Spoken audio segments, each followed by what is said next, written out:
世界には約200の国と地域があり、国際的な知名度を持つ国もあれば、観光地としてもあまり知られていない国がいくつか存在します。そのような国のトップ5を以下に挙げてみます。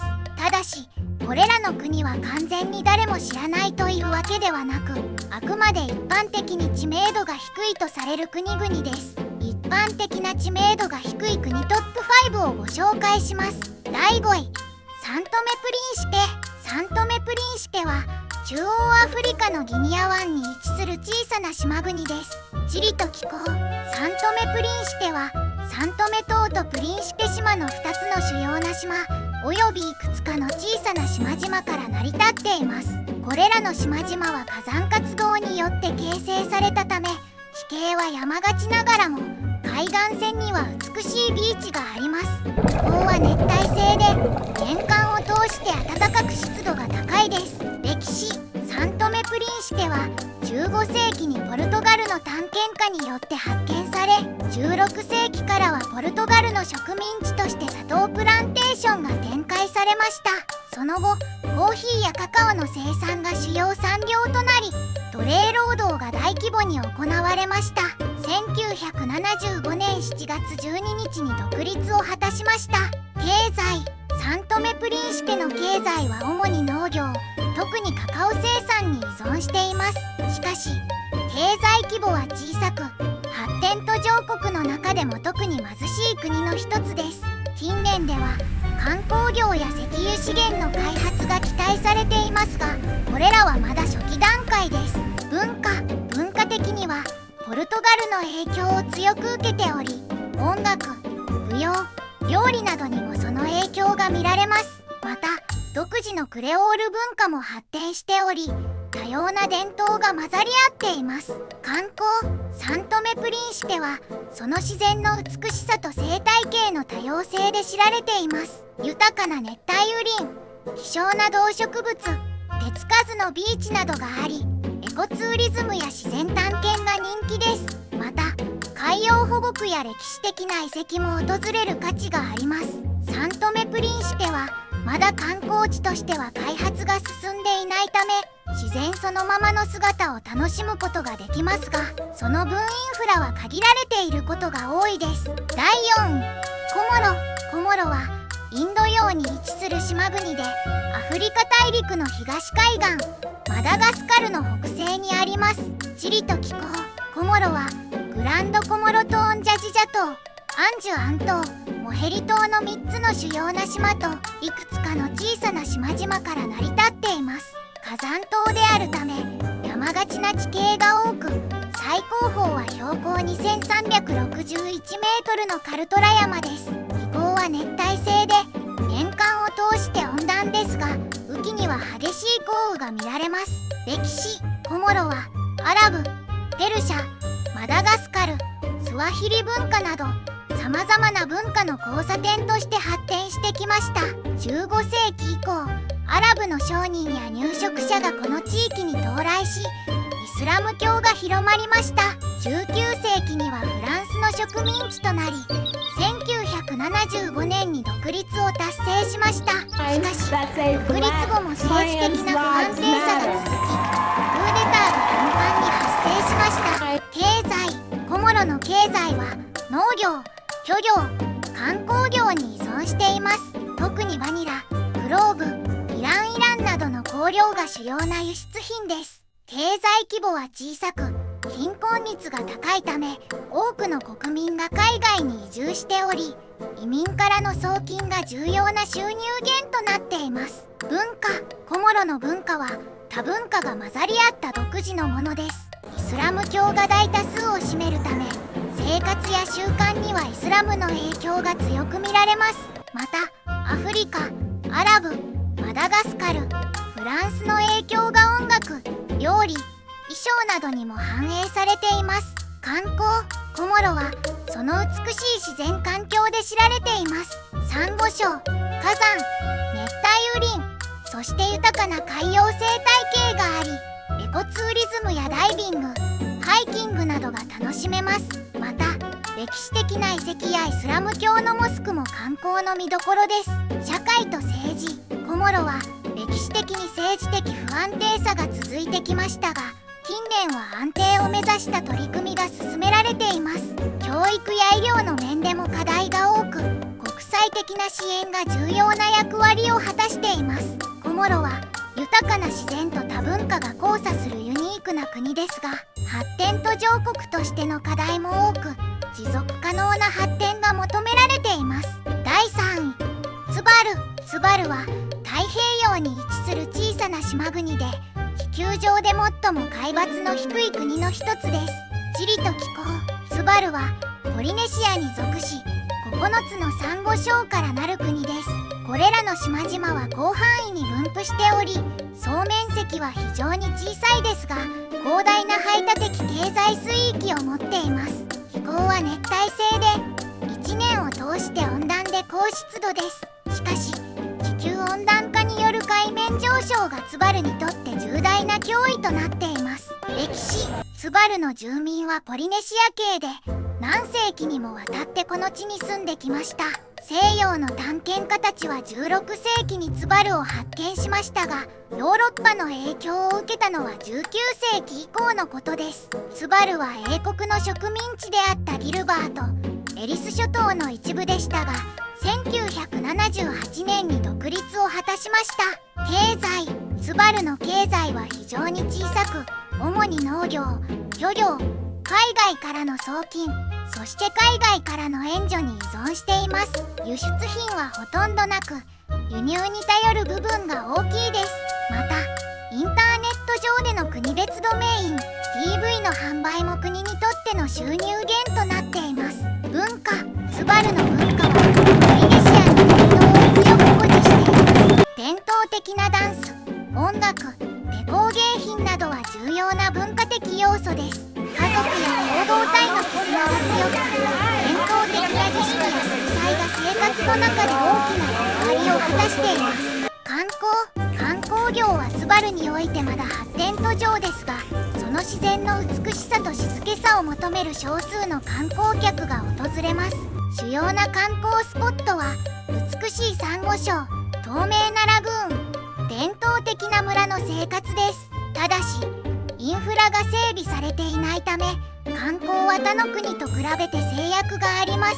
社会と政治。ツバルは議会制民主主義国家で安定した政治体制を維持しています。しかし、気候変動の影響に対する脆弱性が高く、国の存続そのものが危ぶまれています。ツバル政府は国際社会に対して気候変動対策を強く訴えています。ツバルはその小さな国土と少ない人口にもかかわらず、気候変動の最前線に立つ国として国際的に注目されています。豊かな自然と伝統文化を持つ一方で、未来に向けて多くの課題に直面している国です。第2位、キリバス。キリバスは太平洋に広がる33の島々からなる島国で、地球上で最も東西に広がる国の一つです。地理と気候。キリバスはミクロネシア、ポリネシア、メラネシアの3つの地域にまたがる位置にあります。33の島々は大西洋の赤道付近に広がり、3つの主要な群島ギルバート諸島、フェニックス諸島、ライン諸島に分類されます。地形は主に低地のサンゴ礁で構成されており、最高地点はわずか数メートルしかありません。気候は熱帯性で、1年を通して温暖で湿度が高いです。しかし、キリバスは気候変動に対して非常に脆弱であり、海面上昇や異常気象が深刻な問題となっています。歴史。キリバスの住民は何世紀にもわたってこの地域に住んできたミクロネシア系の人々です。西洋の探検家たちは16世紀にこの地域に到達し、その後19世紀にはヨーロッパの影響が強まりました。キリバスはかつて英国の植民地であり、1979年に独立を果たしました。経済。キリバスの経済は小さく、主に漁業、農業、ココナッツ製品の生産、そして海外からの送金に依存しています。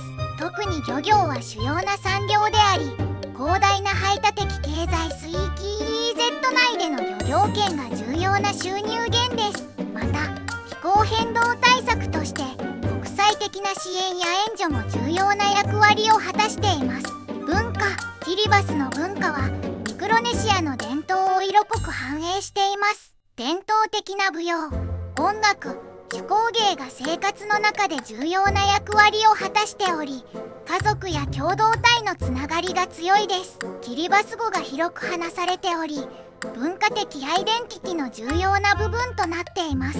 観光業はキリバスにおいてまだ発展途上ですが、美しいサンゴ礁、ラグーン、手つかずの自然が魅力です。特にスキューバダイビングやフィッシングが人気で、訪れる人々はその自然の美しさを楽しむことができます。しかし観光インフラはまだ整備が進んでおらず、他の観光地に比べると訪問者は少ないです。社会と政治。キリバスは議会制民主主義国家であり、比較的安定した政治体制を維持しています。しかし地理的な孤立、経済的な脆弱性、そして気候変動の影響が国の持続可能性に大きな影響を与えています。キリバス政府は国際社会に対して気候変動対策を強く訴えており、特に海面上昇に対する懸念が深刻です。キリバスは自然の美しさと豊かな文化を持つ一方で、気候変動の影響に直面しているため、未来に向けての課題が多い国です。第1位、ナウルは太平洋に浮かぶ小さな島国で、世界で3番目に小さい国です。地理と気候。ナウルはミクロネシアに属する孤立した島国で、太平洋の中部に位置しています。面積はわずか21平方キロメートルで、世界で最も小さな独立国の一つです。島はサンゴ礁でできており、内陸部には輪鉱石の採掘によって形成された中央高地があります。気候は熱帯性で、年間を通して温暖です。乾季と雨季があり、降水量は比較的少ないですが、気候変動による影響が懸念されています。歴史。ナウルには紀元前1000年頃からポリネシア系とミクロネシア系の人々が住んでいました。19世紀末にはヨーロッパの探検家たちが到達し、1888年にはドイツの保護領となりました。第一次世界大戦後、ナウルは国際連盟の委任統治領としてオーストラリア、イギリス、ニュージーランドの共同統治下に入りました。ナウルの経済は長年、輪鉱石の採掘に依存してきました。輪鉱石は高価な肥料の原料として世界中に輸出され、ナウルは一時期非常に豊かな国となりました。しかし過剰な採掘によって資源は枯渇し、経済は急激に悪化しました。ナウルは1968年に独立を果たしました。経済。ナウルの経済はかつて輪鉱石の採掘に依存していましたが、現在は資源の枯渇により経済的に困難な状況にあります。現在、政府収入の一部はオーストラリアからの援助や外国資本に対する租税回避地としての役割から得られています。また、オーストラリアの難民収容施設がナウルに設置されており、その運営が国の収入源の一つとなっています。文化。ナウルの文化はポリネシア、ミクロネシアの伝統とヨーロッパの影響が混ざり合ったものです。ナウル語が主要な言語であり、家族や共同体の結びつきが強いです。伝統的な踊りや音楽、工芸品などが生活に根付いています。観光。ナウルは観光地としてはほとんど知られていませんが、そのために手つかずの自然を楽しむことができる場所でもあります。島を一周する道路は全長わずか 30km で、車で1時間ほどで回ることができます。観光客は少なく、訪れる人々は主に静かなビーチやダイビングを楽しみます。社会と政治。ナウルは議会制民主主義を採用しており、比較的安定した政治体制を維持しています。しかし、経済的な課題が大きく、特に若い世代にとって雇用機会が限られていることが問題です。また、気候変動により、将来的に海面上昇や異常気象の影響を受ける可能性があります。ナウルは過去の臨鉱石による繁栄から一転して経済的に厳しい状況に直面している小さな国です。しかし独自の文化と豊かな自然環境を持つ魅力的な場所でもあります。これらの国々は地理的に孤立しているか、経済規模が小さく、一般的には観光や国際ニュースで取り上げられることが少ないため、知名度が低いとされています。知名度が低いものの独自の魅力と課題を持っています。旅行や調査を通じて新たな発見を楽しむのも良いかもしれません。いかがだったでしょうか。今回の内容で少しでもお役に立てたなら嬉しいです。今後も皆さんの役に立つ情報をお届けしていきますので、ぜひ高評価とチャンネル登録をよろしくお願いします。それでは次回の動画でお会いしましょう。